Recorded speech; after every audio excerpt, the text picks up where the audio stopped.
Permasalahan dalam hidup. Shalom Bapak Ibu yang terkasih dalam Kristus Yesus, dimanapun Anda berada, kiranya kasih dan damai sejahtera dari Tuhan selalu menyertai kita semua. Sebuah kisah yang terjadi di tahun kemarin, sekitar bulan Agustus. Kisah seorang keluarga kecil yang terdiri dari istri, suami, dan seorang anak. Suatu saat mereka terpapar virus COVID-19 sehingga harus dirawat di rumah sakit. Mereka terpisah karena kamar pada waktu itu sangat susah untuk dicari. Seketika setelah 2 minggu berjalan, seorang ibu, sang istri ini berhasil sembuh. Ibu ini sudah dites dan hasilnya negatif. Dikatakan bahwa ibu ini akan segera keluar dari rumah sakit. Dengan penuh sukacita, dengan penuh semangat, ibu ini keluar dari rumah sakit itu. Dan di depan rumah sakit sudah banyak keluarga ibu ini yang menantinya. Ketika melihat ibu ini, keluarga pun memeluknya. Belum rasanya sukacita itu penuh, belum rasanya kebahagiaan itu penuh, keluarga ini menyampaikan kabar bahwa suami dari ibu ini tidak berhasil selamat. Ketika mendengar itu, ibu ini begitu sedih. Ibu ini begitu hancur. Belum dia menyelesaikan kesedihannya, keluarga memberitahukan juga bahwa anaknya juga tidak selamat dari virus COVID-19 ini. Ibu ini begitu terpukul.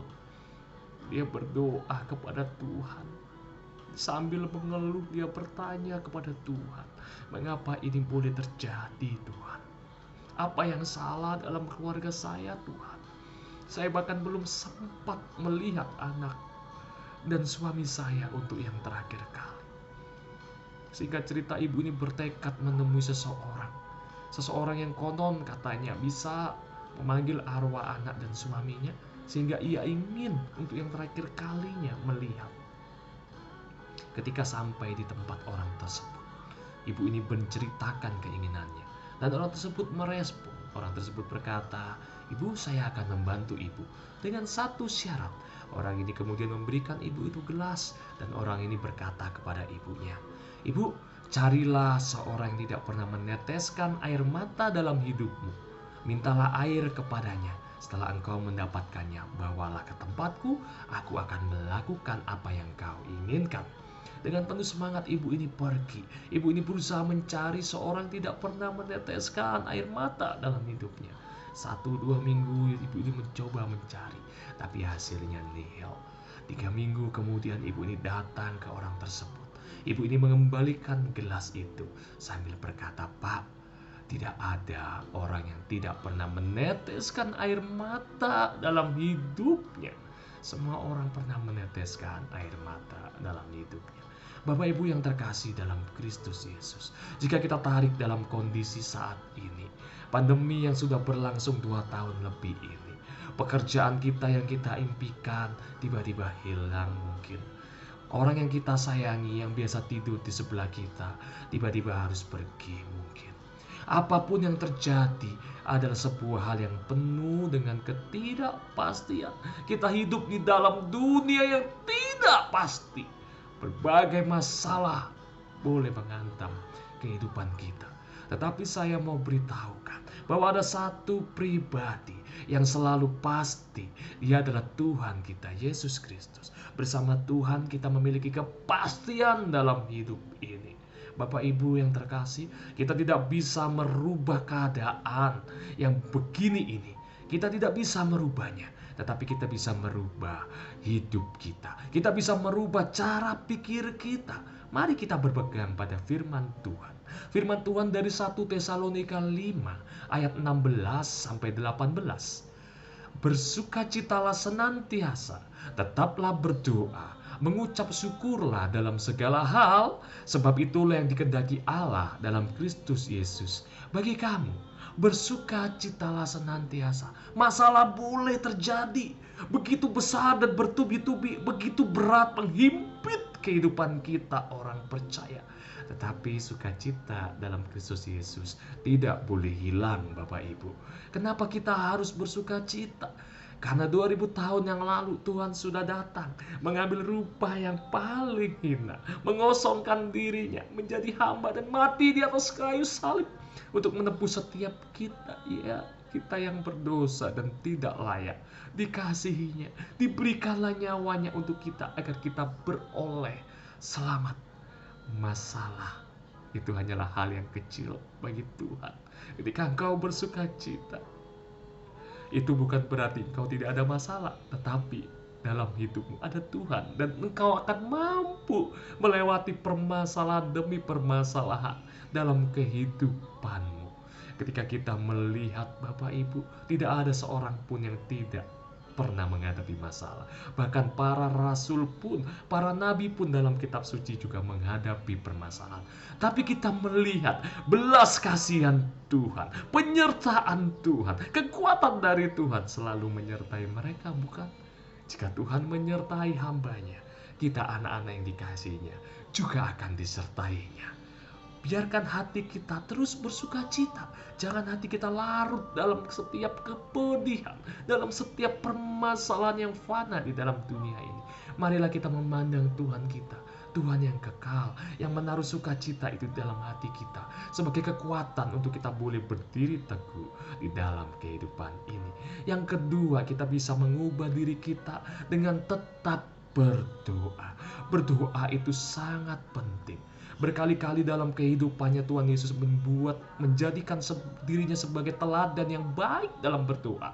Dia sering mengambil waktu pribadi untuk berdoa. Sudahkah kita mengambil waktu pribadi untuk berdoa? Seberat apapun masalahmu, tetaplah berdoa. Berdoa itu adalah komunikasi untuk menjalin relasi dengan Tuhan. Memiliki relasi dengan Tuhan artinya kita akan memiliki kekuatan yang jauh lebih besar dari setiap permasalahan yang kita hadapi. Mungkin kita berpikir bahwa masalah kita ada di jalan yang buntu. Mungkin kita berpikir masalah kita tidak ada solusinya. Tetapi ketika engkau berdoa, ketika engkau menyerahkan segala pergumulanmu kepada Dia, Dia yang melakukan segala hal yang tidak engkau pikirkan. Dia yang memberikan segala sesuatu yang tidak timbul dari dalam hati, yang tidak engkau dengar, yang tidak engkau lihat. Dia akan membukakan jalan pada engkau tepat pada waktunya, asalkan engkau percaya. Sudahkah kita berdoa? Marilah kita terus berdoa dalam hidup kita. Doa adalah nafas kehidupan kita sebagai orang percaya. Kita tidak bisa berhenti bernafas, bukan? Demikian juga dengan berdoa. Kita harus selalu berdoa agar kita memiliki kekuatan. Dan yang terakhir di ayat 18 dikatakan, mengucap syukurlah dalam segala hal, sebab itulah yang dikehendaki Allah di dalam Kristus Yesus bagi kamu. Allah mau di dalam Kristus Yesus agar kita mengucap syukur dalam segala hal. Dalam segala hal artinya dalam semua kondisi, baik kita susah, senang, sedih, bahagia, tertawa, dalam segala hal. Mari kita mengucap syukur. Kita ada sebagaimana kita ada sampai hari ini bukan karena kuat dan gagah kita, tetapi karena Tuhan memberikan kita kekuatan. Tuhan menyertai kita dan kita patut mengucap syukur. Daud, seorang yang memiliki relasi yang baik dengan Tuhan, menuliskan kitabnya, menuliskan isi hatinya dalam Mazmur 37 ayat 25 yang berkata, dahulu aku muda, sekarang telah menjadi tua, tetapi tidak pernah kulihat orang benar ditinggalkan atau anak cucunya meminta-minta roti. Dahulu aku muda, sekarang telah menjadi tua, tetapi tidak pernah kulihat orang benar ditinggalkan atau anak cucunya meminta-minta roti. Ini bukan lahir dari imajinasi Daud, ini bukan lahir dari khayalan Daud, tapi ini lahir dari kisah hidup Daud, di mana dia menghadapi setiap permasalahan yang berat, yang kerap kali mengancam nyawanya, tetapi dia memiliki relasi yang baik dengan Tuhan, dan Tuhan selalu memperhatikan hambanya, dan dia mengucap syukur. Dia berkata bahwa tidak pernah lihat orang benar ditinggalkan atau anak cucunya meminta-minta. Jika Tuhan menyertai hamba-hambanya yang dahulu, Tuhan akan menyertai kita sekarang, dan Tuhan akan terus menyertai kita ke depannya, Bapak Ibu. Seringkali kita susah mengucap syukur karena kita lebih memikirkan hal-hal yang tidak ada di tangan kita daripada mensyukuri apa yang ada di tangan kita. Kita memakai sebuah penderitaan, sebuah permasalahan untuk komplain kepada Tuhan, untuk ngomel kepada Tuhan. Tetapi kita lupa berjuta kebaikan Tuhan. Kita lupa untuk bersyukur. Saya saat ini berusia 35 tahun. Dan saya merasakan Tuhan begitu baik dalam hidup saya, dalam hidup keluarga saya. Sekalipun saya tidak baik, Tuhan tetap baik. Apakah Bapak Ibu merasakan hal yang sama? Ketika kita mencoba merefleksikan hidup kita akan menemui bahwa hidup kita itu begitu hina. Hidup kita itu tidak layak. Tetapi Tuhan melayakkan kita. Tuhan memberkati kita. Tuhan menyertai kita. Oleh sebab itu, seberapapun besar masalahmu hari ini, ingatlah kita tidak bisa merubah keadaan itu. Tetapi kita bisa merubah diri kita. Kita bisa merubah sikap hati kita sebagai orang percaya. Kita tidak boleh kehilangan sukacita kita. Kita harus tetap berdoa dan semakin giat berdoa. Dan kita harus mengucap syukur dalam segala hal.